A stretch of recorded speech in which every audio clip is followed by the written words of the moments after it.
And it looks like we're live. Hello, and welcome to the afternoon, I forget what we're calling these, project live streams? Because I know we got the daily projects at 10, and this is more, that's my phone. So, circling back around to my original thought, this afternoon is going to be interesting. Essentially, I'm just lowering the volume on that. Long story short, 2 p.m. is for us to hang out and just work on a cool project. I've got live chat up, so if anyone wants to say hello, they're more than welcome to. And today I'm working on a project of my choice, which is developing a Harry Potter, not Harry Potter, it's very different. A Harry Potter RPG specifically for tabletop. This is not for digital stuff. Occasionally I like to back it up a little bit and not work so much as in-depth digitally. Obviously, I'm still working on the computer. So I'm going to continue working on that today. We made a little bit of progress last week where we were kind of going through a scenario with Todd Mickleworth versus the giant spider and trying to figure out what system we want to use for this.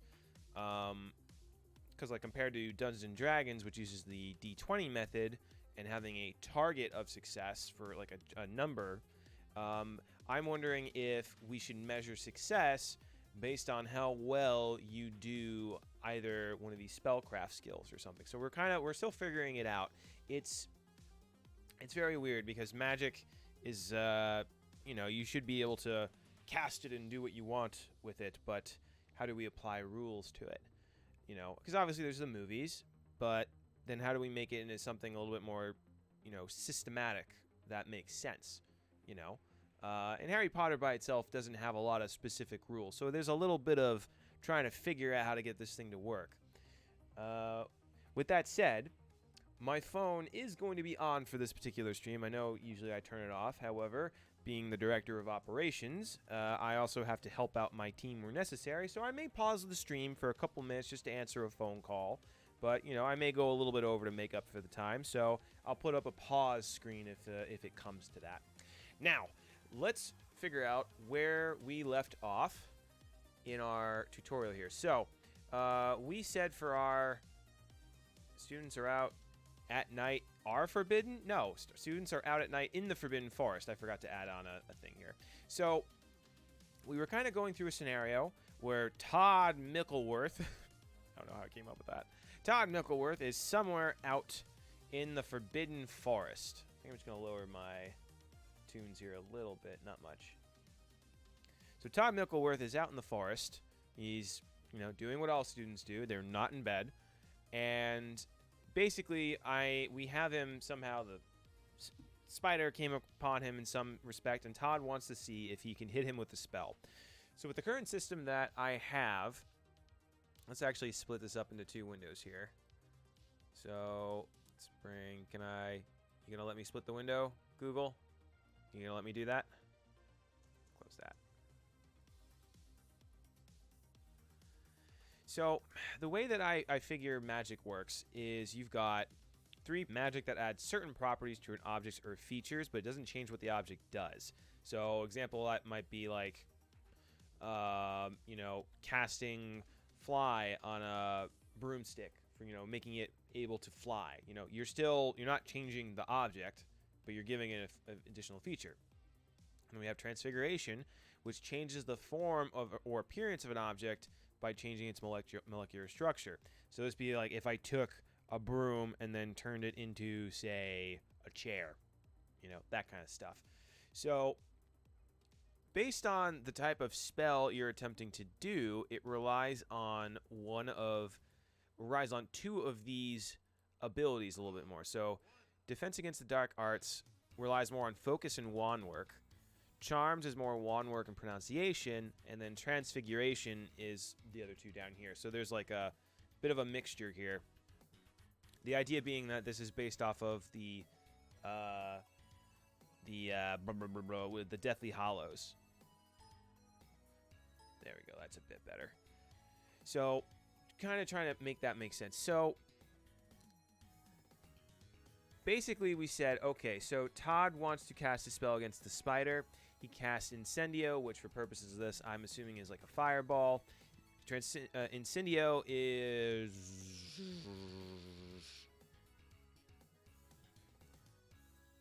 Oh, here we go. So this is Transfiguration. So that relies off of pronunciation and focus. And I think what I was saying before was we were going to have spells be based off of a success system where you need at least a minimum of a certain amount to be successful. So as a student, let's say like Todd is a first year, so he has a magic pool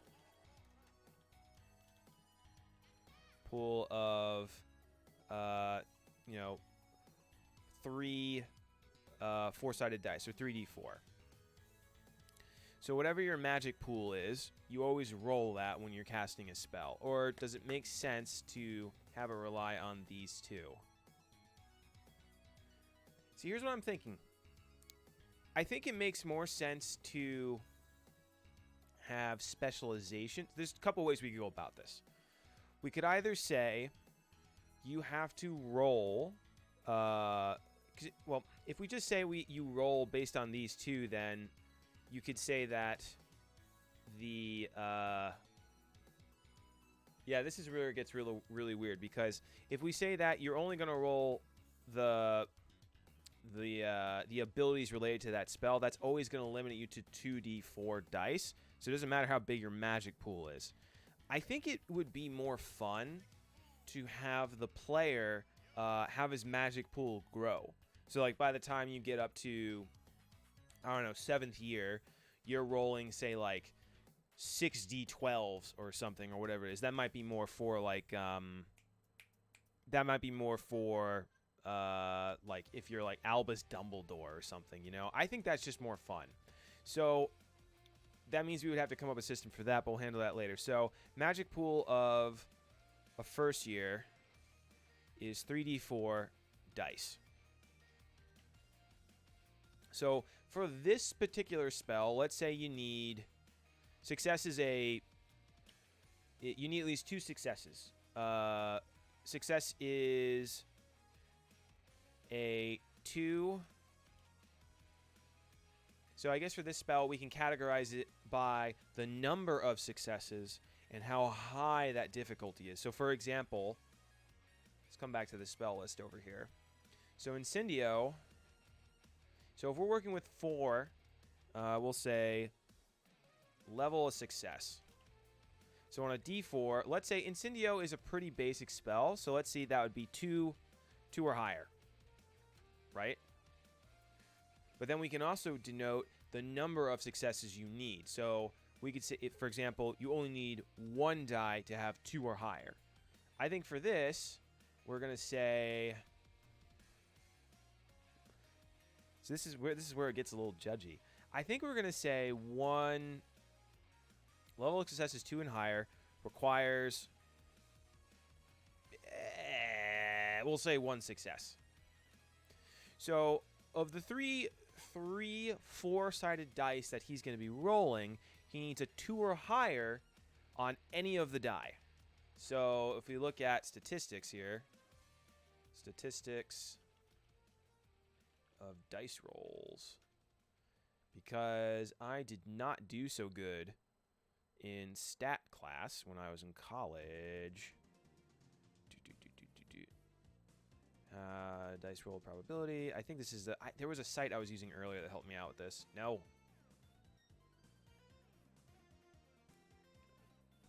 Dice rolls. Statistics. Is this it?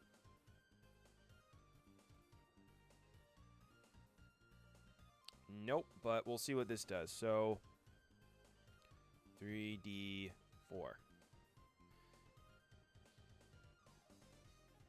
So the probability of him rolling... Oh, so it's tallying this together. So this may not be entirely accurate for what we need. But if you need at least 2 on the die, you know, there's a pretty high probability that you're going to get at least 2 or higher on there. the average rolling, you know, at least 7 or 8. So one of those has to be 2. So your chances of succeeding in that spell would be pretty good. So success is a 2 or higher, requiring 1 success. I think what I'm going to... because I would also like it to relate to this chart somehow. I think what I would do for this is maybe have some sort of point system. Like maybe you can like overcharge a spell and use a point up and focus or something. So we're going to come back to this because this is definitely going to be important for later. All right. So we'll say that requiring 1... I'm wondering if we can change the terminology here, though, because we have success as a 2 or higher, requiring 1... Not another success. I want to use a different terminology. So...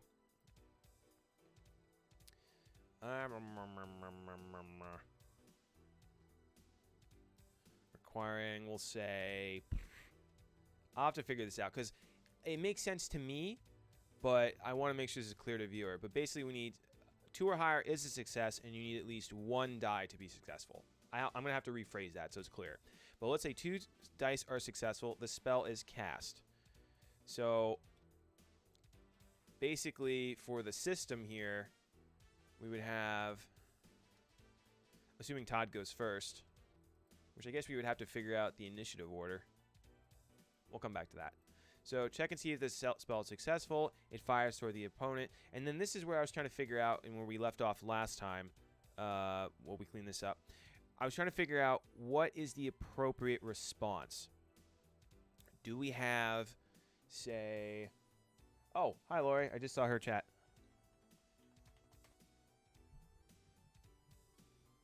I gotta pay better attention to the chat window. It's on an entirely different screen, though. Can I reverse this? Hold on. I'm going to try something real quick. Boop, boop, boop, boop. Okay, that's a little bit better. I wonder if we can, like, enable, like, a ding notification or something. Anyway.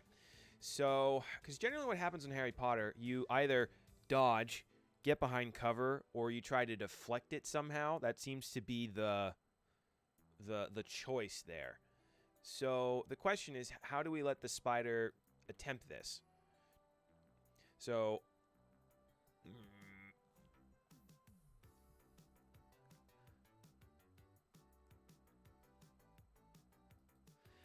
do we have like a level of difficulty on like how hard the spell is to dodge? That sounds like that's going to be a lot of fact checking, and I want to avoid that. Because then you're basically going to be having all these different stats on the spell. And again, I want to keep this very simple. So maybe... Oh, maybe this is where these numbers come into play. So the spider attempts to dodge. And I said for this example that Todd has a spellcasting skill of 3 in focused, 2 in pronunciation, and 1 in wand work. So maybe... the difficulty on the spell is dependent on the individual, not the spell itself. So that way you would just check like the difficulty. So because this is a transfiguration spell, the difficulty would be 5 here. Maybe that's what I said before. Okay. I'm forgetting where I left off exactly. So Spire attempts to dodge. Todd has a focus of 3 and a pronunciation of 2. Difficulty is the spell casting. How do I determine this? The spell casting,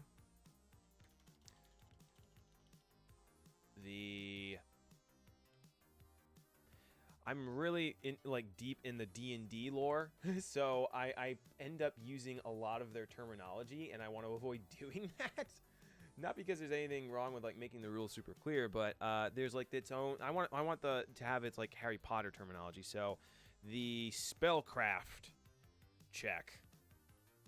The spellcraft check is 5. We'll call it that for now. Oh, no. Phone's going. Okay, it's just a reminder. It's fine. Okay. So I think what we can do here is we can either let the... so then we have here attempt to dodge or get out of the way or implement cover. And then there is deflecting the spell. Now, obviously, this is a spider, so I don't think it has the ability to deflect a spell. We should come back to visit that at some point. The opponent can take a defensive action.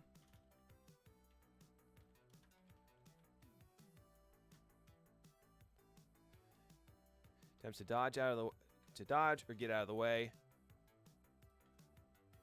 Or deflect the spell. So it has to take one of those three. Because I think one of the things we need to keep in mind is some of these spells are very powerful. Again, if you get one spell underneath the defenses, sometimes that can take an opponent out entirely. So I think, leaning into that system a little bit more, it makes sense to let someone take a choice on how they want to get out of the way or whatnot. So, the spider is going to... Spider attempts to dodge. Now, based on this thing that I came up with earlier, we could say that...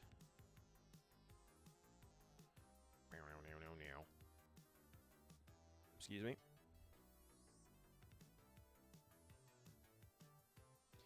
So we've got physical traits here. Now, obviously, for a lot of monsters in the Harry Potter universe, well, for those who are watching, so we've got 3 basic physical traits. We've got strength and toughness, so this will determine like how much stuff you can lift, as well as like how much HP you have. We've got balance and quickness, and then there's attractiveness. This is not just physical appearance, but this can also refer to charisma, like how cool you are, and you know, all that stuff. Obviously, for giant spider, it's got like -5 attractiveness or something. Probably pretty tough, but I would say balance and quickness. So I would have to figure out stats for all of the creatures, but just to keep it simple for right now, let's assume that spider attempts to dodge. So we'll say the spider has... Oh, this music just jammed in. We'll say the spider has... I don't know, we'll say 5 strength and toughness. We'll say ST. It's probably a little bit quicker, though, so I'll give it and maybe 7 balance and quickness, and absolutely nothing in the attractiveness column. Like, the only way that would work if it was like a little teeny tiny baby spider, but it's not. Alright, so now we have a spellcraft check of 5, and we have way more balance and quickness on this end. Because this is interesting. I could also make the argument that we could have the strength and toughness relate to, like, magically enhance it. Like, for example, in the case of a giant, like Hagrid, he is resistant to a lot of forms of magic because giants are, like, magical in nature. So that could also relate to magical toughness as well. So that's interesting. I'm going to make a note for that later.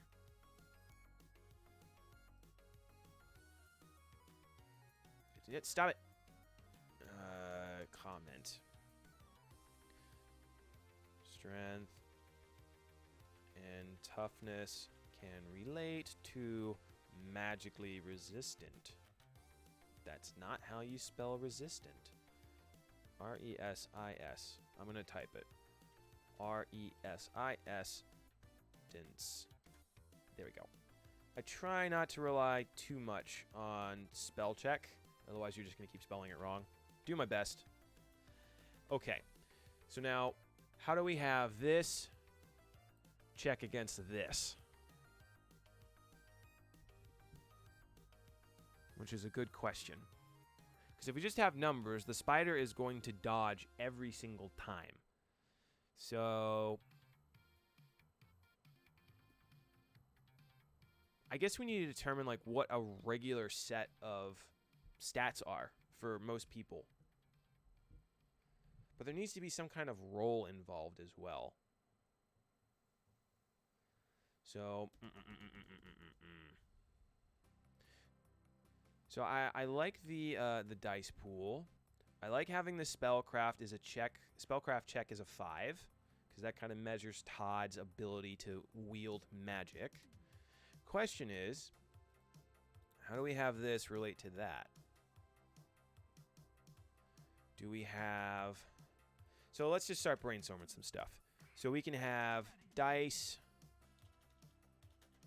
roll a monster die. Because, like, if wizards have a magic pool, you know, what do monsters get? Do they get, like, a monster pool?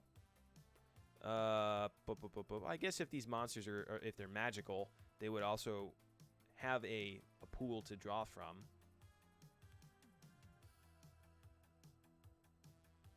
I would probably say because the monsters don't have any, well, most monsters don't have a spell casting ability. This can determine checks on their end. For example, when the spider attacks, maybe this would be the check to get out of the way. So you'd have to. So this would be the difficulty check on their end. So I don't think we will have a roll in that case. So I guess these would determine the checks against whatever you're rolling. So that's a 7. So then I guess depending on the level of monster, they would get a different die roll. That's an interesting idea. So roll a monster pool. Roll monster pool dice. That's a mouthful. Roll monster pool dice. Or we could say roll magic pool for monster. So then, that's the thing though, we're doing physical traits versus magic. If we think about it in terms of wizards, for example, there's only so far they can carry their physical traits. Like if we look at Albus Dumbledore, right? Crazy powerful wizard, did all this crazy stuff. He's probably not super strong though, and he's probably not super quick. Like maybe like with like wand work perhaps, but not particularly like with the balance and whatnot. So I think it makes sense to have a different type of pool. So have like a magic pool, a knowledge pool, and a physical pool of some sort, like different pools of dice. That's interesting. So instead of a magic, so let's take some notes in our systems here.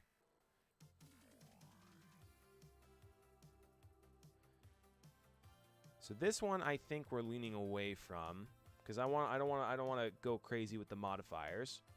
So I'm gonna gray this out for now. Where's the thing? Google, I need you to behave. Where is it? No, do not. Hide from me, you will not. Come on. Oh, whatever. We're going to do format. Strike through. We're going to do that for now. Okay. So, going off with the system 2. So, we've got the magic pool, the knowledge pool, and the physical. Or we could say maybe instead of a physical pool, we could say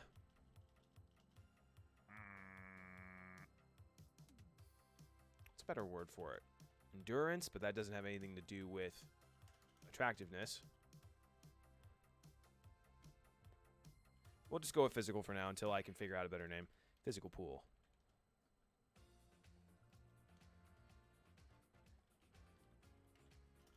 Because this kind of, like, this is your spell crafting, this is your knowledge, and then that's your physical traits. So depending on... What is this? Depending on the required Roll. Stop it, phone. Depending on the required roll, you will borrow. We'll use different dice. So, like, for example, you know, we could have first years, I'll have a set of 3d4. Second year, they're still using d4s, but they're now like 5d4 or something to represent like their growth. No, not 3. Then by the time they get up to 7th year, it's like they're using like d8s or something. So like 6d8 for whatever spell they need to cast. The physical pool.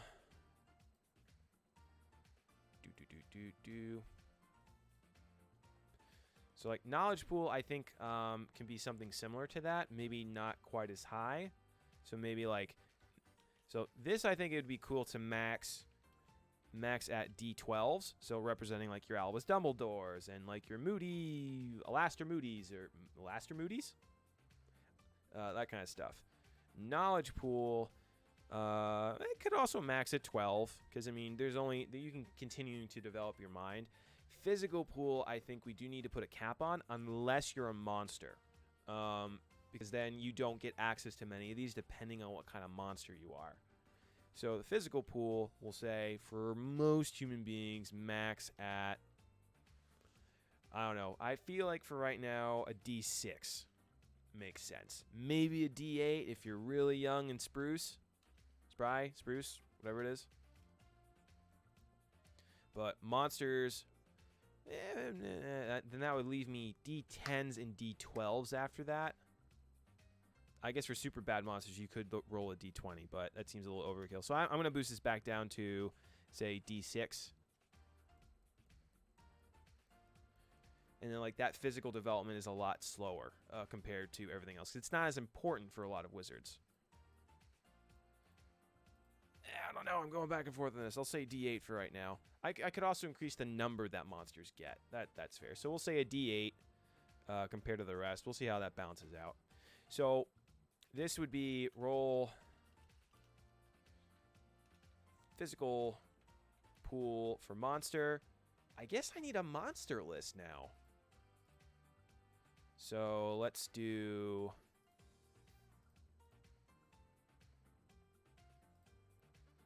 jamming out to these tunes. Monster list. Bum, bum, bum. So we have monster.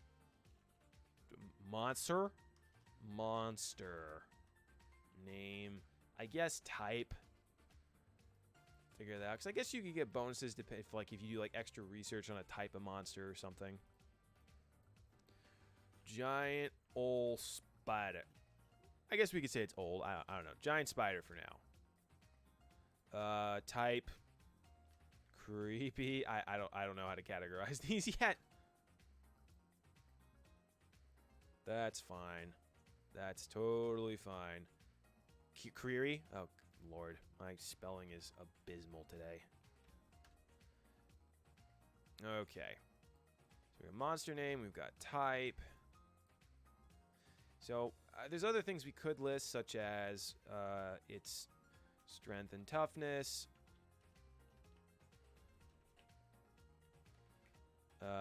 Which I will just... well, we have balance and quickness.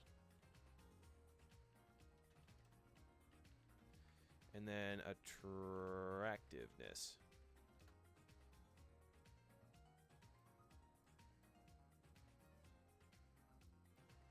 Bum, bum, bum. And I want to center these. All right. There we go. So what did I say? I said we had 5 here, 7 here, and an absolute 0. I might even make that negative, actually. Cool. So then we've got the number of pools it has access to. So we've got the magic pool, the knowledge pool, and the physical pool. Well, this is a 0 and a 0 here.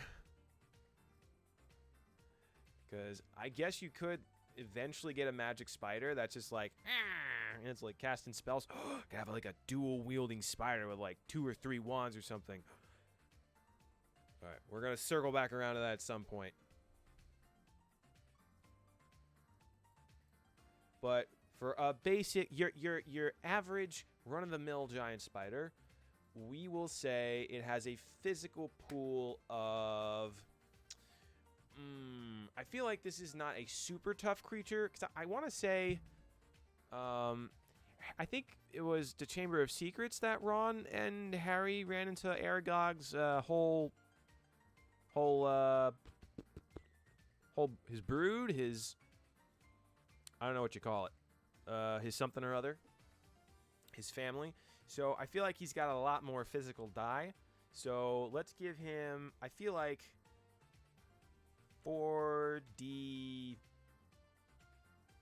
dice seems good. Let's just determine the level here. Let's say 4. We'll say 4 for now. So he's got 4d4 physical pool dice to mess with. So has 4d4 physical dice, or blah, blah, blah, blah. Pool dice.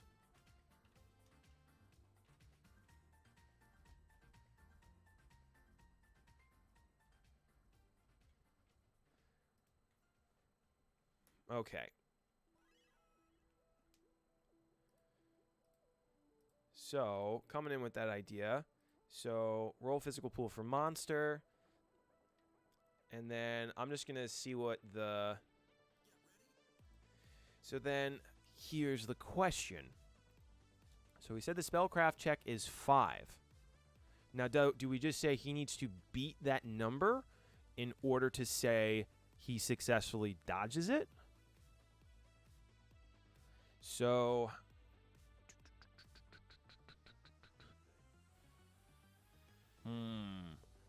44. So, what's the... What would the average for that be? Because I might actually take a die off then if it's too tough. Stop it. Statistics. No, I already clicked that one. So let's see. Average 4d4. So it's actually really high. So I'm actually going to lower that down to 3d4, I think.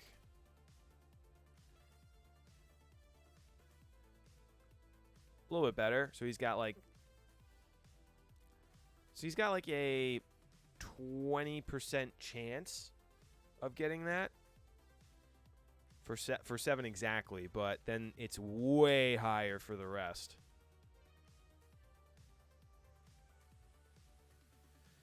So let's say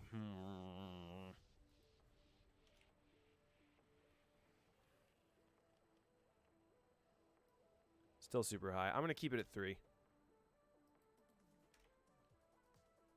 Because he could still roll 1s. And that would basically, he would still fail. So that's a possibility. Hey, it's still in.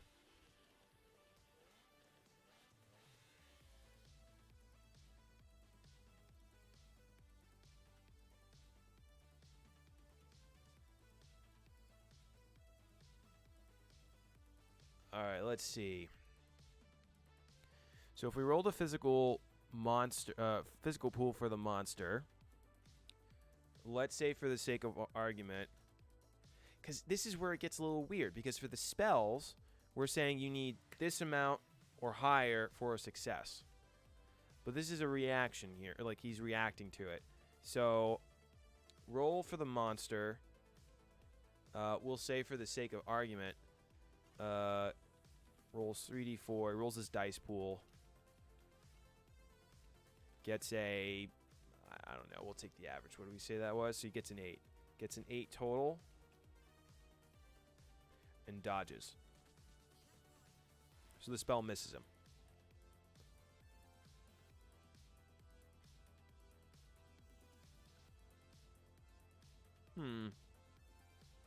Because it does feel a little weird that with the magic pool, you have to essentially, it's like this is success or higher, right? But I like the idea of using the spellcraft to determine like what the difficulty is, because that relates really well. Spider attempts to dodge, has a 5, strength 7. Roll physical pool, he gets 3d8.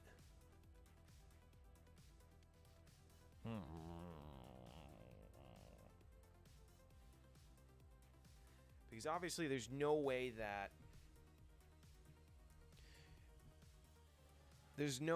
we can have the spider roll a crazy high amount.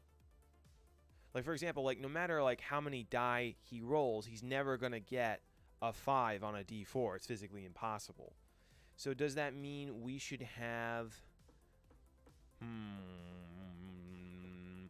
I feel like we can't just take this as a straight number. I think we need to do a little bit of math here to make this more manageable. So like in the case of Dungeons and Dragons, you usually have, say, you have a modifier, and then that modifier will, you have an overall number for like strength. And then that becomes, there's a little bit of math involved, and it becomes a modifier which then applies to like your attacks and how much damage you do. I think we got to do something similar for this. So, for example,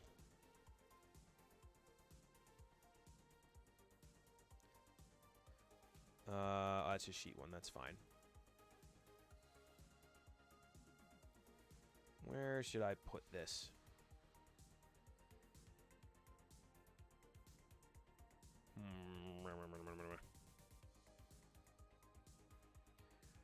Let's say...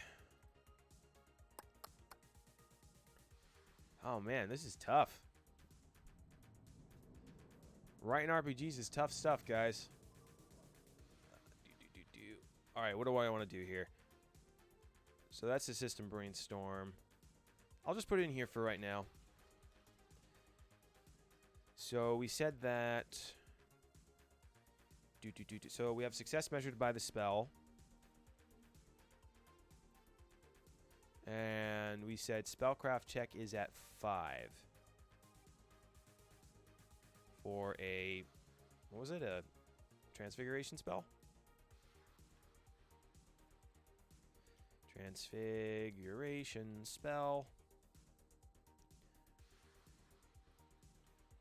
So how do we modify this? Do we basically cut it in half, almost, rounding down? So divided by 2. So the check would be... I don't know why I blanked on that. Spell check would be 2. So spellcraft... Spellcraft ability is 5 divided by 2 for a spellcraft modifier of 2, rounding down. I may rethink this a little bit because I don't want there to be a ton of math. I want really young kids to be able to play this easily. We're talking like 6 and 7 years old, but they should be able to do some basic math. I may not be giving them enough credit on that. All right. So, so adjusting for this. So if we say the creature has... Oh, what happened to me? Music. Video pause. Yes, continue watching.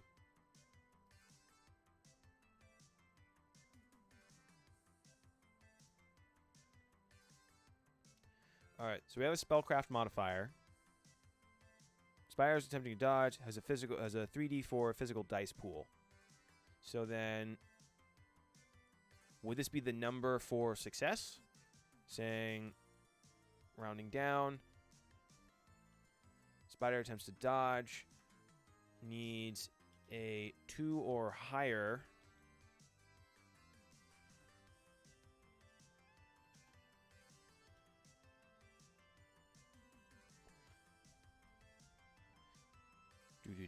needs a 2 or higher on any die to dodge. Because we're using Todd, what is his last name? Todd Mickleworth's spellcast ability, getting a modifier out of that.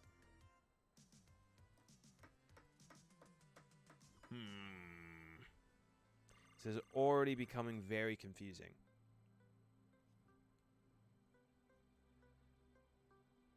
So maybe I can rethink this a little bit. Maybe I'm overthinking it.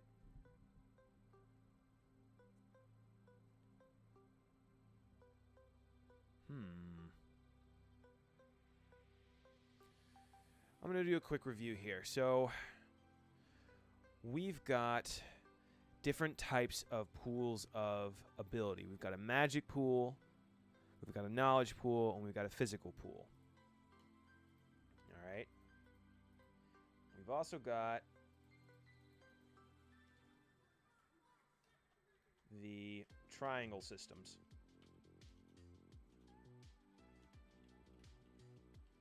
Which determine how well you cast the spell or do things. So we've got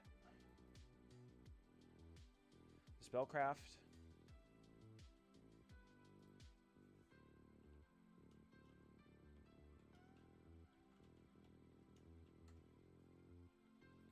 we've got, I said attributes, but this can be easily knowledge.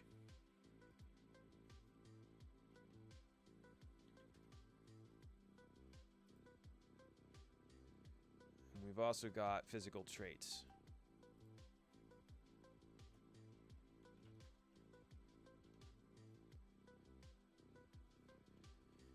These determine your skill at the spell or ability, I guess.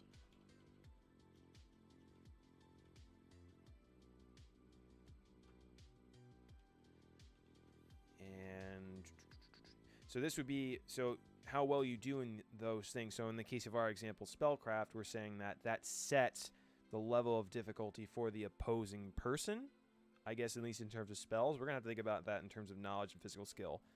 But we'll get there. Determine your skill for the spell or ability and set a check number.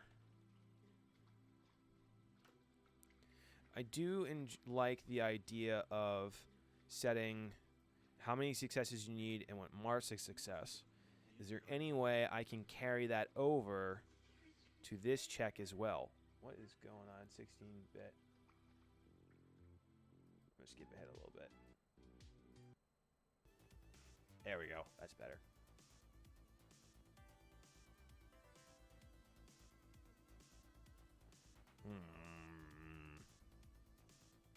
I'm doing that a lot. I'm just... It's my thinking noise.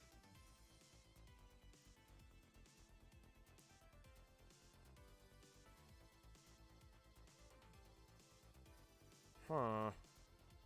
Tricky, tricky, tricky. We've made progress, for sure, but now I'm getting a little railroaded on this area. I'm gonna go grab a drink of water real quick. I'll be right back. If anyone has any ideas on how to implement this system, I am all ears.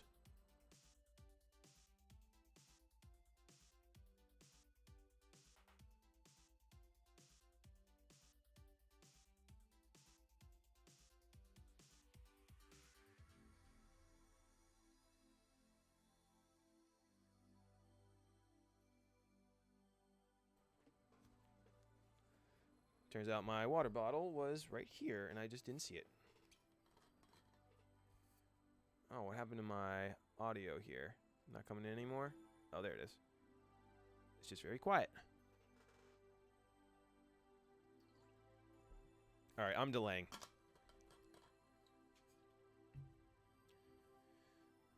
Because this is good in theory, because the problem is I don't mind having... I guess if we're going to have a chart for spells, the way I imagine this working is you'd have either a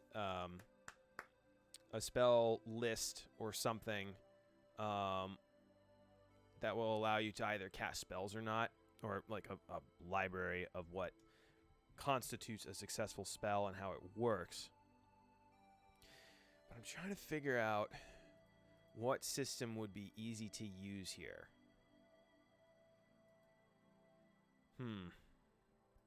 It's 3d4.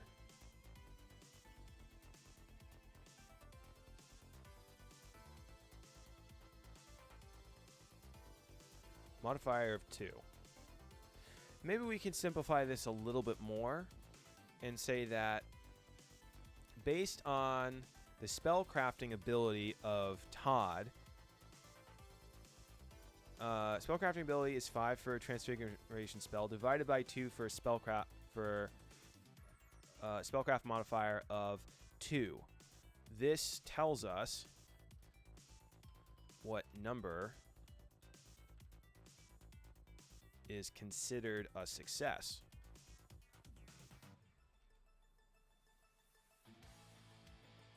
So what we could do here potentially is using Todd's spellcraft ability to determine what the creature needs on a successful roll. And then spider. I think this makes a little bit more sense. So rolls physical pool for monster, rolls all good. Rolls physical pool for monster. What was I saying? So we know that a success for dodging is considered 2 or higher. So then we could say monster requires... So the spell needed...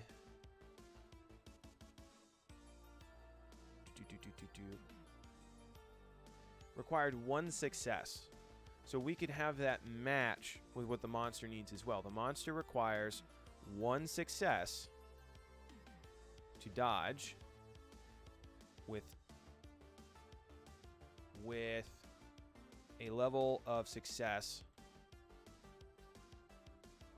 of 2 based on Todd's spellcrafting ability. Okay. That's interesting.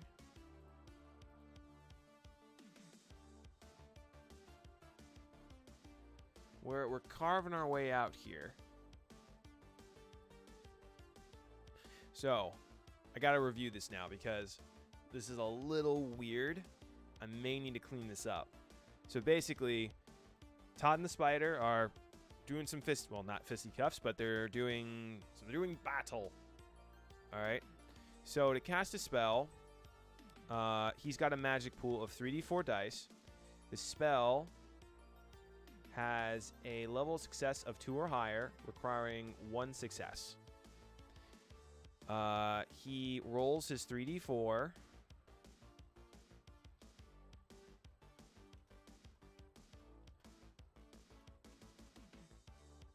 Resulting in let's say, a 1, a 2, and a 4. So based on that level of detail, these 2 are successful. 2 dice are successful. The spell is cast. Cool. It fires toward the opponent. The spider is going to attempt to dodge. Todd has a focus of 3 and 2 based on his spellcrafting ability for a transfiguration spell. Divided by 2 just to get the modifier. This is what we need to succeed on the dodge. And the spell...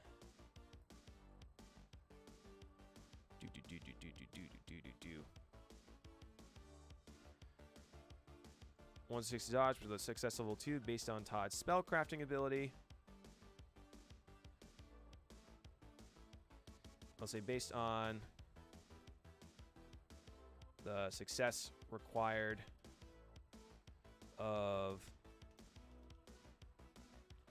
the spell and on Todd's spellcrafting ability, respectively. Respectively. Don't think that's right. Did I get it right? Oh. Cool.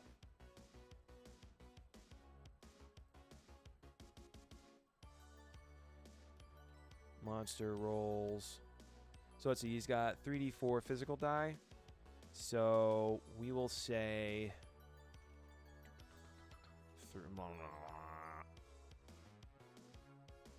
Monster rolls 3d4. We'll say he gets a 1. Say he gets 2 1s and a 2. Barely dodges. Okay. So I think we have a good system here. It sounds a little clunky. I may need to think of a better way to have them relate to each other, but I definitely want to use this and have them relate and flow into one another. But that's going to take a little bit of work. I think for the purposes of the stream today, I am going to end a little early because I want to put in a little bit more thought to this, and I don't think I'm going to figure that out right now. So I'm going to end a little early. If you guys are interested in tuning into more stuff, we'll have a brand new schedule starting for next week. So check our social medias and all the good things that we're going to put up there. We've got online classes and a bunch of other stuff. I'd like to do game design stuff if you couldn't already tell. And yeah, so make sure you check us out, sign up for a class, or I'll be doing this again next week. So hope to see you there. Bye.